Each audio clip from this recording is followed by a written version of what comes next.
National Institutes of Health is a federal agency focused on biomedical and public health research. Areas include cancer, infectious diseases like HIV, AIDS, and COVID-19, and newer types of therapy like stem cells. Yeah, NIH is facing potential 40% cuts to its budget from the Trump administration. ABC 7 News anchor Reggie Aki talked about how all of this is impacting the Bay Area. Here's his conversation with Dr. Deepak Srivastava, president of San Francisco-based Gladstone Institutes. We're very concerned right now. We have the best opportunity in the history of humankind to actually solve some of these diseases. And it's just at the wrong time where our federal government is thinking about cutting back our investment in this rather than accelerating it, which is what we really need to do because we are at the cusp of an entirely new revolution for curing some of these diseases. Yeah, talk to me about that. Since you are looking at our biggest ailments, you know, you're looking at cancer, you're looking at Parkinson's, you're looking at HIV/AIDS. When you look at all of these things that you're concentrating on, where are we closest to getting a cure? Well, I'd say that for a long time we've managed diseases in medicine, but we haven't really been able to cure them. And because of innovations in stem cells and with our ability to change our genome and change the DNA that we're born with, we finally can actually cure diseases. And I think on the stem cell front, where we want to try to regenerate cells that have been lost over age and things, I think we're closest actually in Parkinson's disease and in type 1 diabetes, where people have just, cells that do those functions have died. And if we could just replace them, then we could cure them. And that's actually happening now in early stages of clinical trials, particularly with the type of stem cell that was invented at Gladstone, for which one of our investigators received the Nobel Prize some years ago, where you can take an adult cell, like a teaspoon of your blood, and take it back in time so that it's reset to be just like your own embryonic stem cells that made your whole body. That's incredible. When we hear stem cells, I think sometimes there is confusion in our minds because we've been hearing them now about them for years.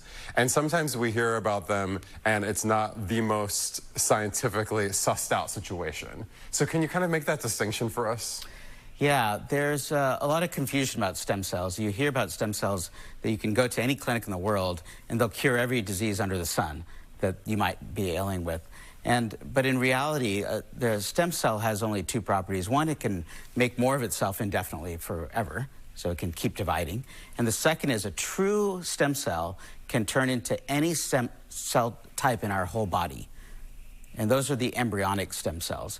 And then there are some organs in the adult that do have stem cells that keep that organ going during your lifetime.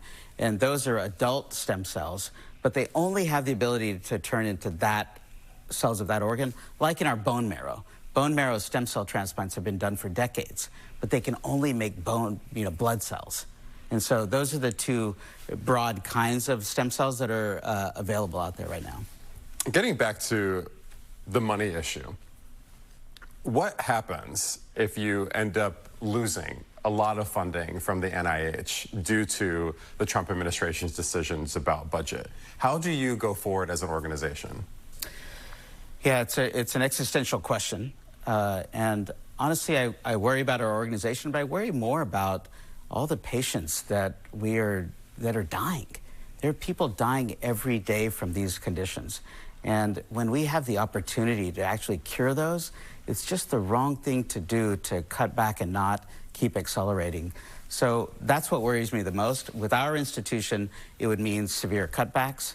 It would mean that we're not doing the science that we would to cure some of these diseases. We'll do the best we can. We'll go to our community. We live in a very philanthropic community, fortunately, here in the Bay Area, and a lot of our support comes from philanthropy. And I'm confident that the people in our community, at least for a while, will be able to step up and make sure that we can keep going as fast as we can. Are you actively campaigning in D.C. right now to make your case with the administration, with Congress? We are. We're taking the approach that if people understood, if our legislators understood what the great opportunity is that they would be leaving on the table, that they would not do this.